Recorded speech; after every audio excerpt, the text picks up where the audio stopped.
everyone, it's me Jessica. Welcome back to Jessica's classroom. So today we will study some new modern trending words. तो आज हम पढ़ेंगे कुछ नए बहुत ज़्यादा ट्रेंडिंग वर्ड जो कि आप मूवीज में, वेब सीरीज में एंड इंटरव्यूज में भी काफ़ी ज़्यादा सुनते हैं. So without any further ado, let's get into the video. So our first word is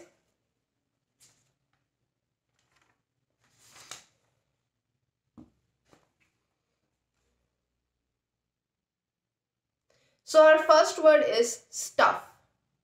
Stuff means it is very common to hear the word stuff as it can be referred to all sort of things. Stuff is very useful word and you can use it when you are too lazy to find right one because it can be used in general way without mentioning the things itself by the name. So basically what is the stuff? Stuff is a word आप किसी भी ऐसी चीज के लिए use कर सकते हैं जिसका आप नाम नहीं बोलना चाहते या फिर आप नाम भूल चुके हैं या फिर कुछ चीजें कुछ काम उनके लिए आप स्टफ यूज कर सकते हैं. For example, I have some things to do. आप इसको बोल सकते हैं I have some stuff to do. एक और एग्जाम्पल लेते हैं, I don't like that things या फिर I don't like those things. आप इसको बोल सकते हैं I don't like that stuff. तो इस तरीके से आप स्टफ का यूज कर सकते हैं. सो एक चीज का ध्यान रखेंगे, स्टफ इज अनकाउंटेबल, यानी कि अनकाउंटेबल. यू कैन नॉट से स्टफ्स, ये सारे स्टफ्स, नो, ये अनकाउंटेबल है. पहले से ही एक प्लूरल फॉर्म है, so you will say stuff. I don't like the stuff, please don't show me the stuff, like this. So next word is squad. बहुत ज़्यादा यूज होता है, बहुत ज़्यादा कॉमन है आज के टाइम पे. आपने इंस्टाग्राम वगैरह पे भी सुना होगा लाइक दिस स्क्वाड, यानी कि अभी यूट्यूब चैनल पे एक quirky squad. Yes, so like this. What is the meaning of squad? Squad is a group or gang or team. It's originally made up from soldiers or police officers, but nowadays people refer to their groups or friends as squad. So basically squad is referred to group, team, और आज के time पे जो squad use होता है like friends के लिए, friends का एक ग्रुप हो उसको आप squad कह सकते हैं. साथ ही साथ पहले के टाइम में मिलिट्री, आर्मी, उन सब सोल्जर्स के लिए यूज किया जाता था squad. But now you can use this word as a group of your friends or team, anything. Let's move on to next word, which is though. So बहुत ज़्यादा common word है though, हम अपनी day to day life में सुनते ही हैं. But what is the meaning of though? It is a short and informal way if you are saying although, and it used to introduce a fact which you consider less important than or supposed to the fact in the main clause. In other words, you could use though as another way of saying however, or in more formal way despite of that fact. एक example देखते हैं इसका. The exam seemed very easy though everyone failed. यानी कि दो use आप तब कर सकते हैं when you want to say despite of, like this.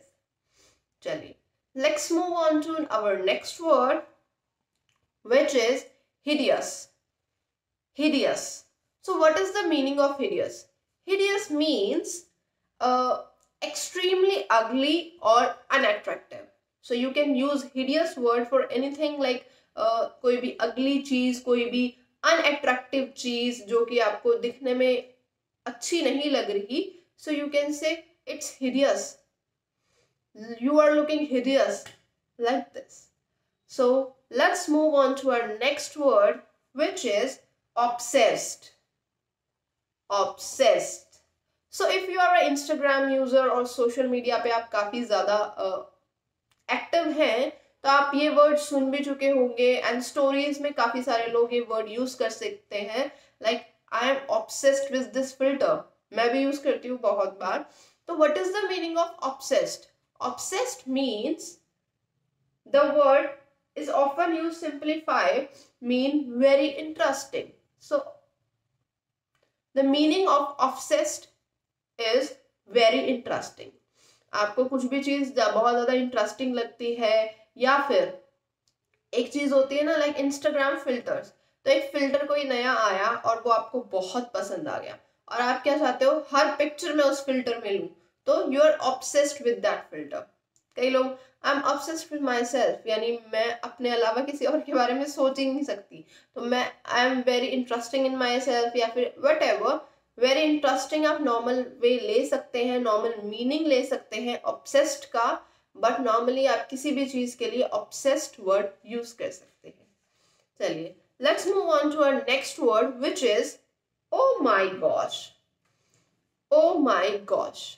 सो बहुत सारे लोग इसमें कंफ्यूज हो जाते हैं कि oh my God and oh my gosh क्या ये सिमिलर है या डिफरेंट है. So let's see. Oh my gosh is another way of saying oh my god. It is very common for natives to soften and strong language and swear words. So जैसे कि हमने अभी देखा, oh my gosh is another way of saying oh my god, यानी कि आप बहुत बार बोलते हैं oh my god.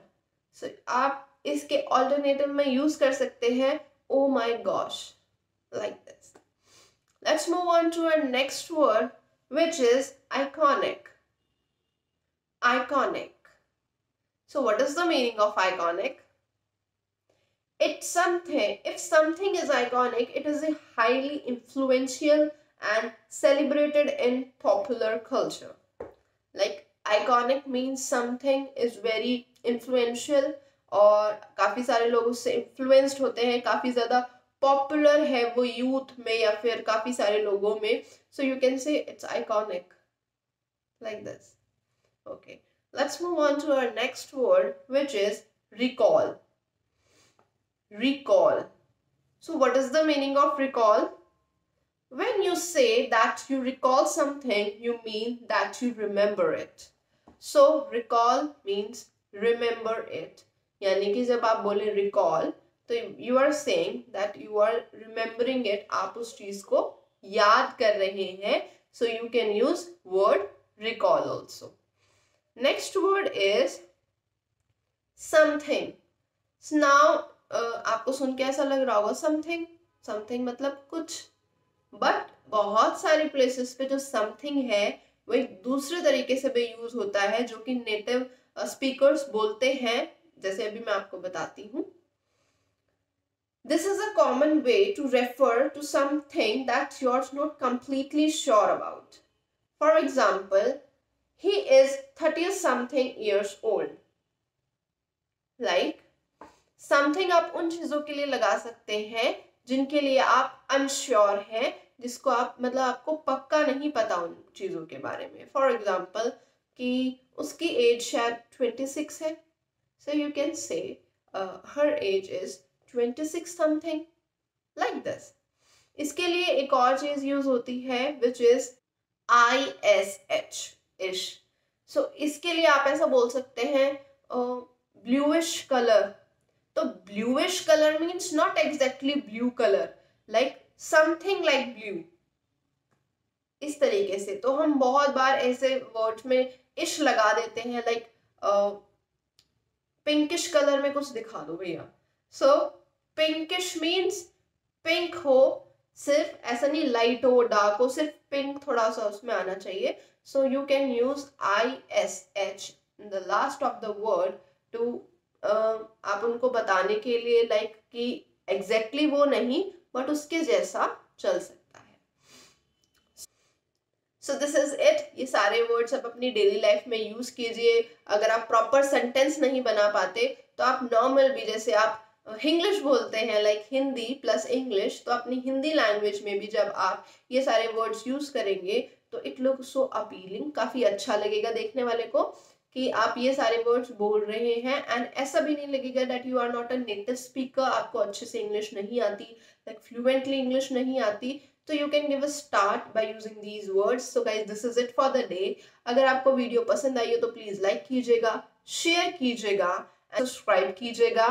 साथ ही साथ आप मेरे डेली व्लॉग्स भी देख सकते हैं मेरे चैनल पे. लाइक मंडे एंड ट्यूसडे आपको इंग्लिश से रिलेटेड वीडियोस मिलेंगी. तो आप इंग्लिश की वीडियोस के नीचे आप बता सकते हैं मुझे लाइक कौन से टॉपिक पे आपको वीडियोस चाहिए, या फिर कौन से ऐसे टॉपिक्स हैं जिनको आप नहीं समझ पा रहे, आपको काफ़ी कंफ्यूजन होती है. तो मैं डेफिनेटली उन टॉपिक्स पे वीडियोस लाऊंगी. एंड जो नॉर्मल मेरी लाइफ चलती है like Wednesday to Saturday Sunday, तो आप तब तक के लिए मेरे व्लॉग्स देख सकते हैं. तो this is it for the day. Thank you everyone for watching this video. Don't forget to like, share and subscribe. Bye bye. See you tomorrow.